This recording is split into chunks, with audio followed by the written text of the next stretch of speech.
everyone. My name is Kim Bernard, and I live in Rockland, Maine, and I'm an artist.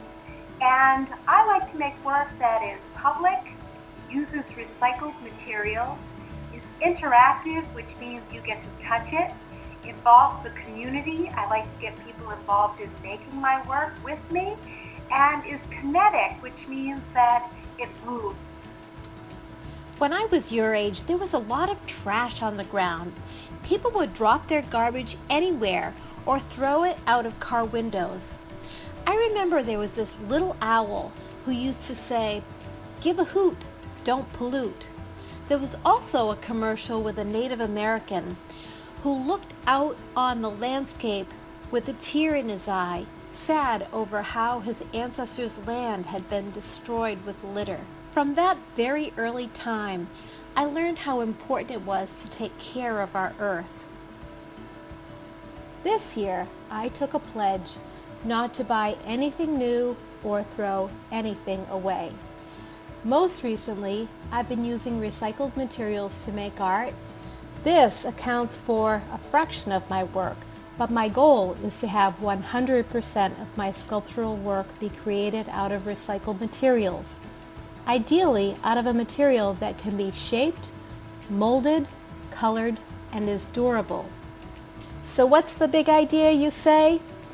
I'm embarking on a big plastic upcycling project where I'll be turning plastic trash into sculptural installations that inspire and raise awareness about preserving our precious natural resources.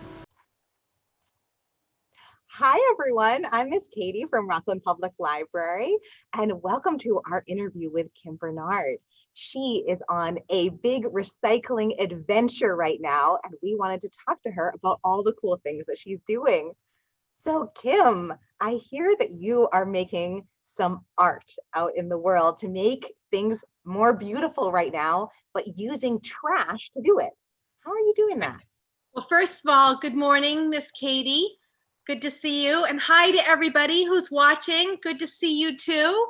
So yes, I have been making art out of trash all year, but even before that. So on January 1st of 2020, I made a promise to myself that I would not buy anything new and I would not throw anything away. So what that means is that I've been saving trash and trying to figure out ways to make art with it. And one of the things that I have done is recycled everything that I possibly can. So if I use a container, for example, with yogurt in it, I can recycle that because it has a little, hold on for a moment, I want to show you something. So if a container has a triangle on it, a plastic container has a triangle on it with a number in it, then you can see that different types of plastic have different numbers. So Katie, do you have a plastic container right there? I do have a plastic container. I have some Clorox wipes. Okay. They have the number 2. 2. Oh, I love 2. So 2 has a happy face on my card. And 2 is actually my favorite because it's very recyclable. So the numbers that are very common are 1, 2, and 5. A lot of things are made out of 1, 2, and 5.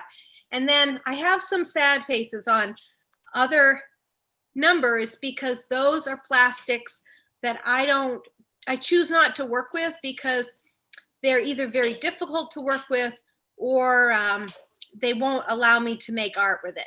It's not that they can't be recycled, it's that I can't recycle it. Now, if you hear a squeaky toy in the back room, that is my little cat visitor, Banksy, who you will probably meet at some point. Hi, Banksy. So Banksy has his favorite little squeaky toy. So you'll meet him, I hope. So your container you said was 2. It is. So 2 is HDPE. and that's high density polyethylene. Big name. We'll just Ooh. call it number 2. So number 2 is a really good plastic because, let's see if we can sneak up on Banksy too. Let's see if you can see him. There he is. Got his favorite squeaky toy. He's very shy, and he's a kitten, and we're doing a little kitty vacation for Pope Memorial, so he's just out of the shelter. We just do little kitty vacations with the ones that live in the kennel. Hey everyone, so today I'm in the studio and I'm going to be using my shredder for the first time. So I've got a whole bag of clear number 1 plastic that I've broken up into smaller bits, and I'm about ready to turn on the shredding machine and grind it up into tiny bits. Here we go.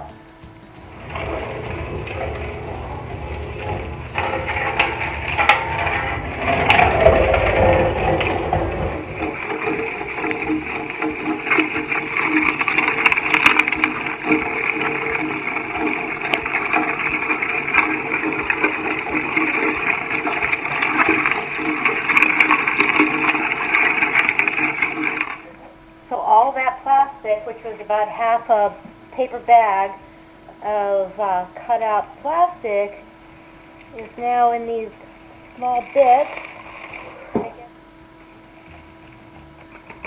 That produced a fair amount, about a liter I'd say.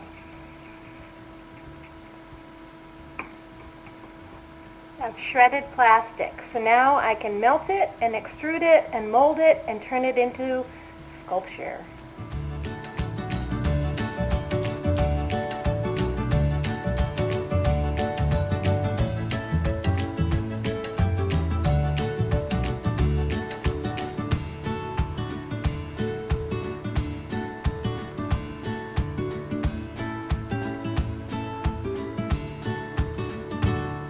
I wonder if other things like maybe shampoo bottles, maybe that would be something that might be recyclable, shampoo bottles and other things that we were using maybe to wash up maybe our lotions.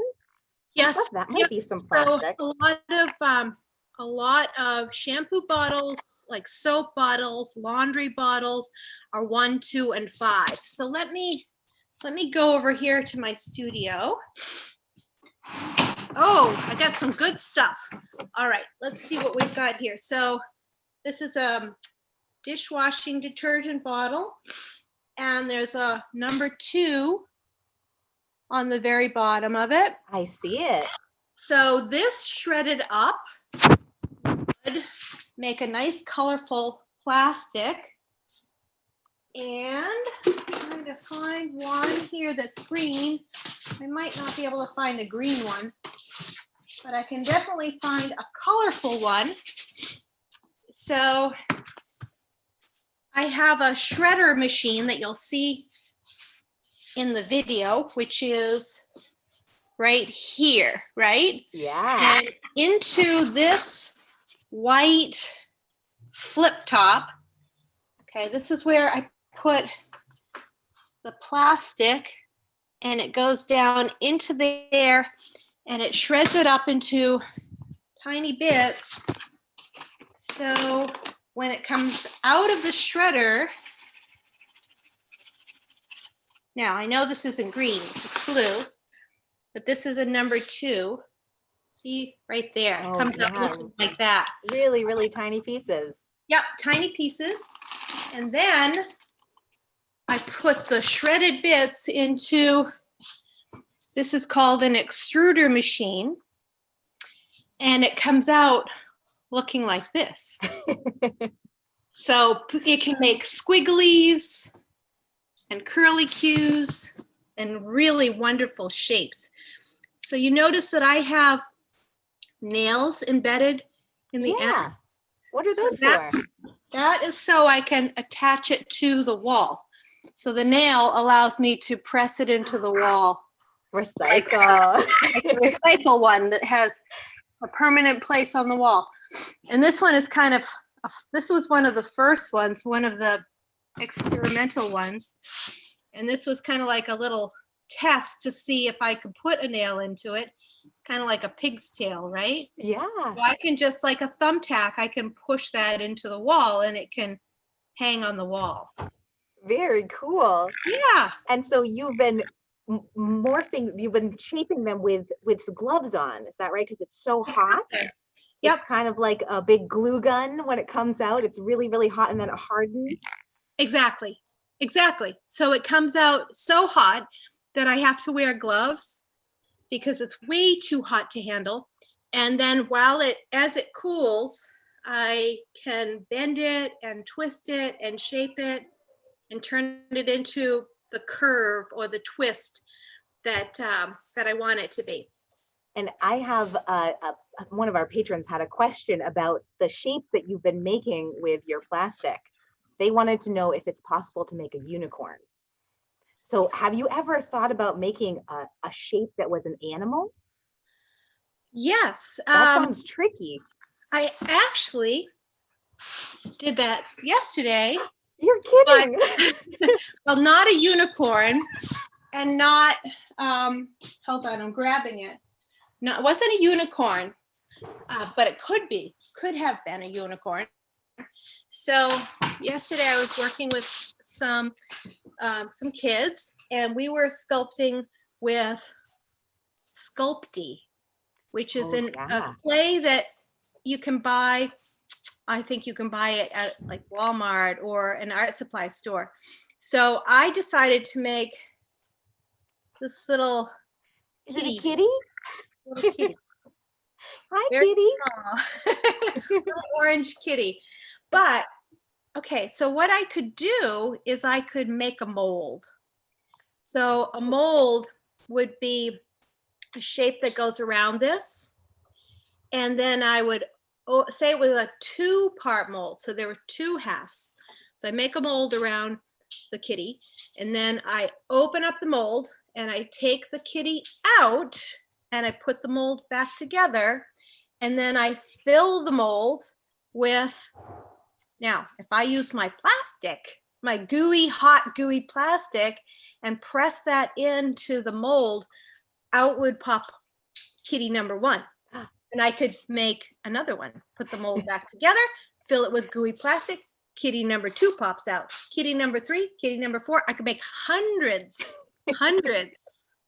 So yeah, so this is how things that are, where there's many of them, like here's a little frog with a sticky thing, right? Like a suction cup. So this frog was made from a mold. And mold made objects, you can usually tell because they have a seam line, like a line around it. Okay, here's some hand lotion. Yeah. It has a ridge right here. Okay. You can tell where the 2 parts of the molds come together. Is that right? Yes, exactly. So you can do this with all kinds of objects. Just look for that line that goes around it, and that will tell you that it was made from a mold. So yeah, so I could make unicorns, kitties, frogs, ducks, all kinds of shapes with my plastic machines. Yes. So you've seen 2 of my plastic machines, but there are actually 4. And since I'm just starting to use the machines, I haven't had a chance to do much with 2 of them, but one of them is an oven.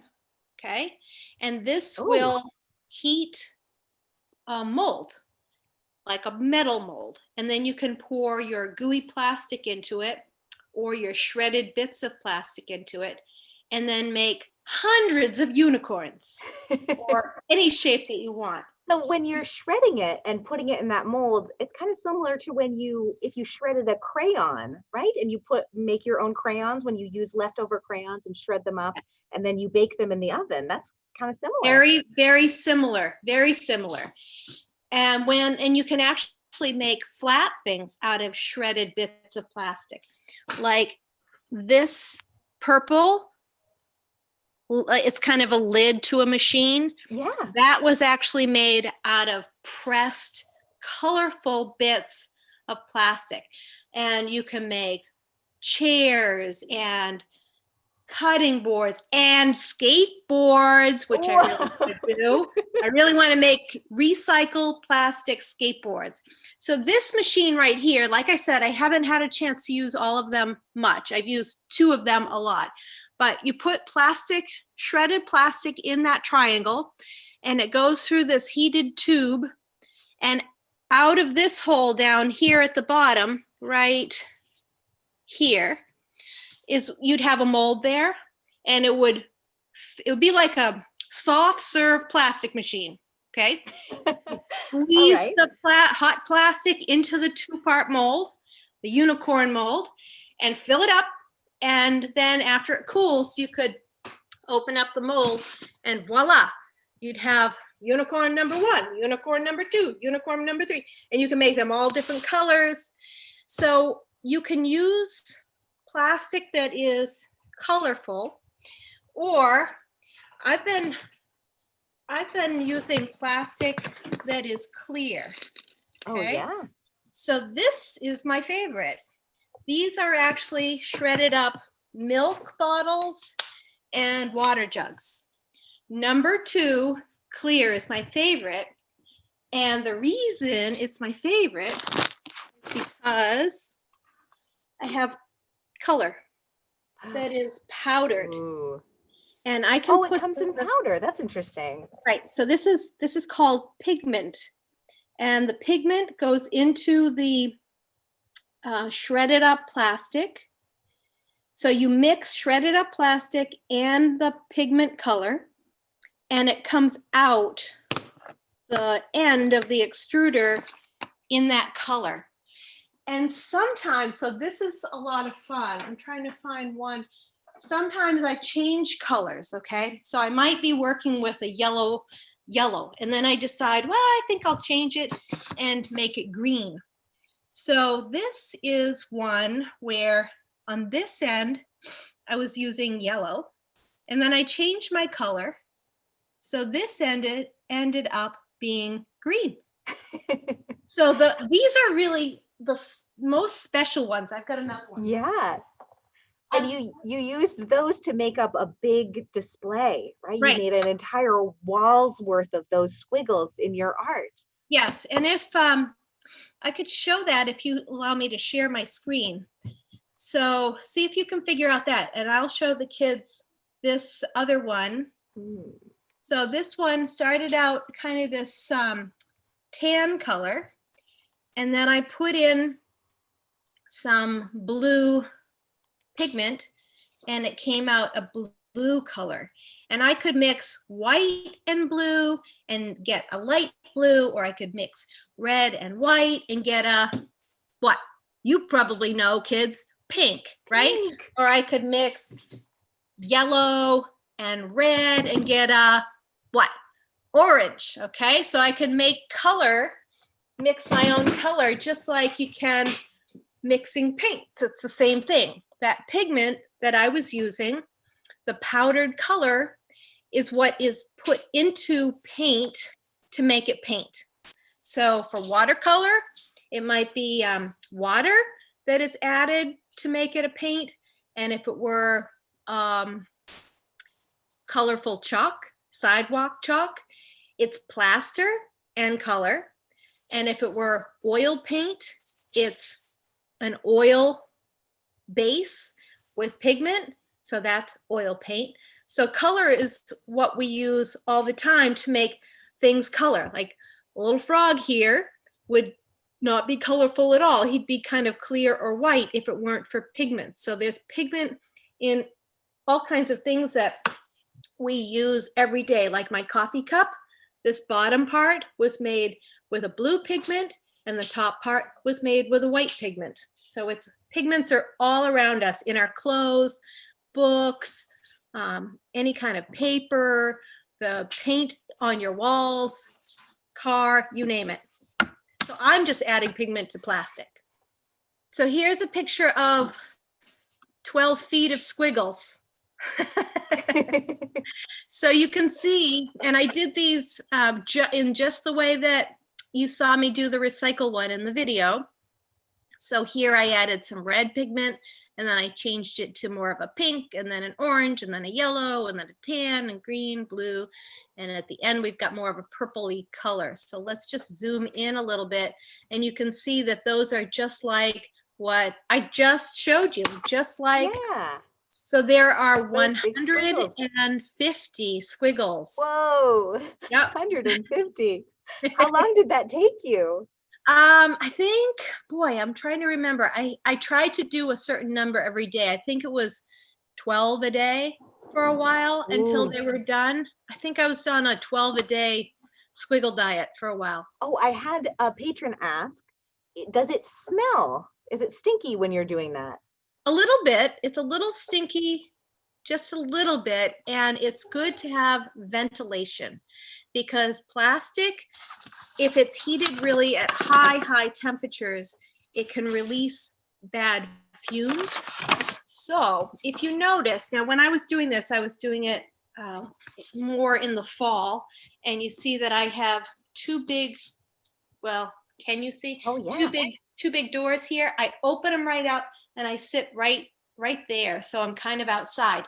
But when I can't do that, when I have to, because it's cold now and I don't want to open my studio doors, but do you see that I have a hood vent? So this is the kind of vent that you might have over your kitchen stove. And I turn it on and let the fumes, if there's any, sometimes there's a little, and I let them go out so I'm not breathing air that I shouldn't. And you notice underneath I have a stove. So this is my studio. I don't live in my studio. I live next to my studio. So I don't really need a stove out here because I have one in the house. But I do other projects that are kind of small projects. And I use the little oven to melt plastic. So over the weekend, now this is something that anyone watching can find on Facebook, and I'll post it on I need to post it on my website too. But we were doing 12 different projects where you can recycle plastic. So we made a windsock, we made a kite. Let's see if I can go out here and show you my windsock. So there's the windsock. So we also made, kind of put everything away. We made pouches, a wallet. What I just showed you was an earring. Now, all activities, they're all using items that we're no longer using anymore that would go into recycling, but instead are getting to have a new life as a new craft project. All recycled plastic. That was the theme, all recycled plastic. So we did a kite, a windsock, a wallet, a couple of pouches. We did some shrink plastic. Have you ever done that, Katie? Yes. Okay, you put it in the stove? You put it in the oven and you start out with plastic, 3 inches big, and it shrinks down to 1 inch. It's like itty bitty like this. So that's a lot of fun to do. So it was all all plastic, recycled plastic projects that people can make at home to give as gifts. So I'll be sure to have that on my website. And I'll include the website below in the description of the video. Great. And Great. Right now, are you collecting any plastics at your workshop? Yes, I certainly am. I am always collecting plastic, and I always invite adults and kids to help me collect plastic. So outside of my house, I have a blue bin that says plastic on it. And people come by and they put their plastic into the bin. So remember that my favorite plastic is number 2 clear. Number 2 clear. And my house and my studio is in Rockland at 7 Laurel Street. And let me show you what the bin looks like. So if you want to collect milk jugs, water jugs, and bring it by my plastic bin, then your plastic would turn into art. And isn't that cool? That is super cool. Okay, so hope I don't lose my internet. But right out by the road.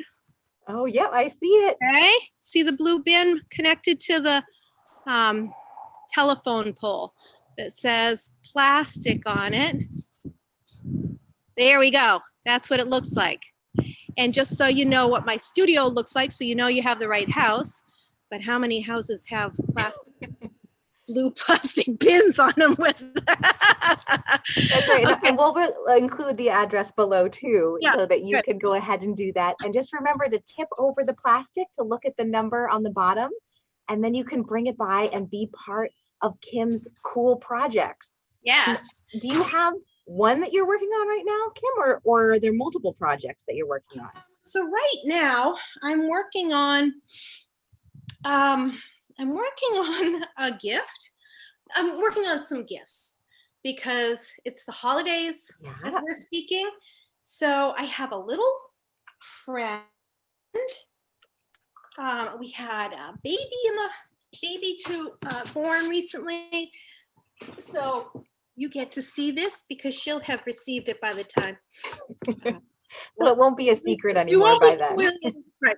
So a friend of mine had a baby, and I'm making, her name is Vivian. So I'm making a nice little plaque for her. But what I did, I didn't buy anything. I went to Goodwill and I bought an old, because remember, I'm not buying anything new. That's So I right. bought an old frame and I painted it white, and now I'm going to paint it all colorful around the edge. So I'm recycling that. So everything that I make is with things that I already have or I buy secondhand. So yeah. Yeah. So, and then some things I have a hard time, like I said, I don't throw anything away. So here is one of my buckets of things that I just don't know how to deal with it yet. So they're potential projects, but you haven't found a direction. Yes, but then I have loads and loads of materials that I collect that I will turn into something, I'm quite sure. So I've got lots of straws and I've got lots of styrofoam. This is great for printmaking. I have loads of yogurt containers, and you guys probably know what this is, right? Yeah, takeout. Takeout. So I save all that, and then I'll have an idea at one point, and I'll make the thing with lots of bottle caps here. I'll do something fun with that.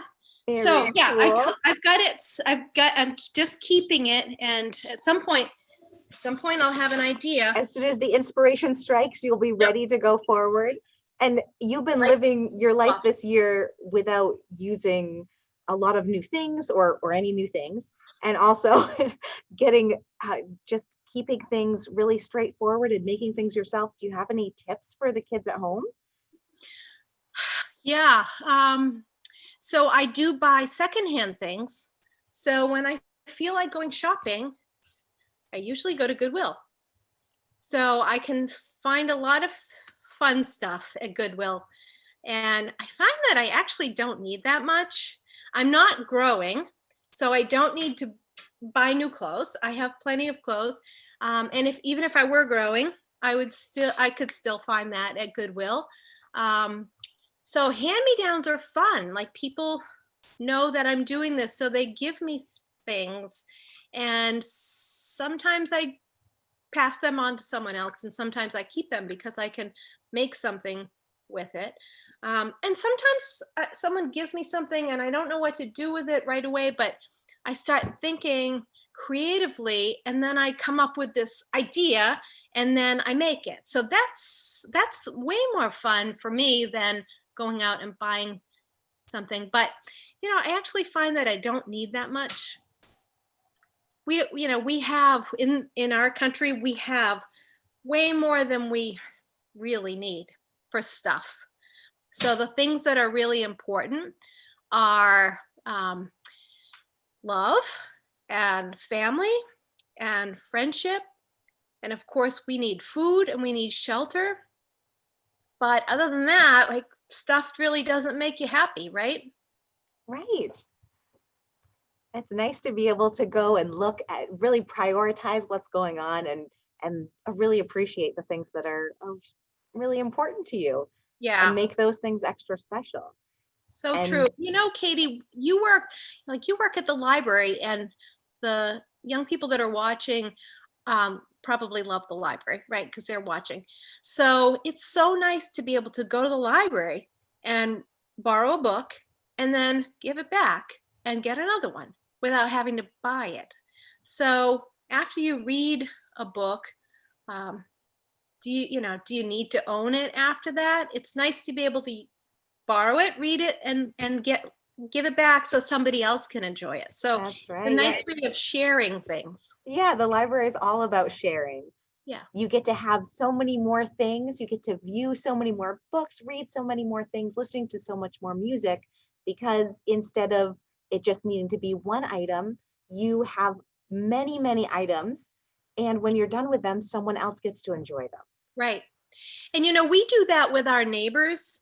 Like our neighbors, like one of our neighbor has a saw that we borrow, and we have some garden tools that they borrow. So we have some stuff, they have some stuff, and we share our equipment and our tools. And that's really nice because we don't have to go buy it. We don't have to store it. We know where it is when we want it, and we just share it because we're next to one another, right? And So it's part of being in a community together, is being able to share those items. And that's also part of friendship, is being able to be there for each other and share items with each other as well.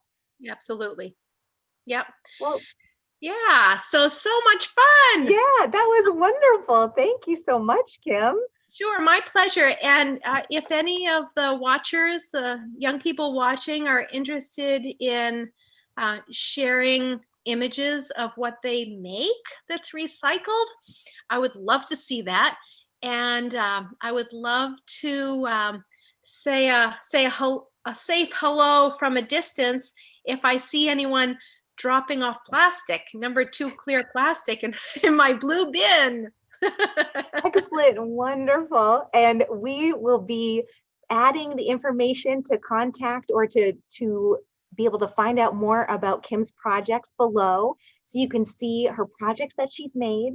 We'll include a video as well, so you can see what she's been working on, the beautiful art she's been making, and you can find out some of her crafts that she's been working on as well on her website, and all the information below, as well as ways to get involved in her projects.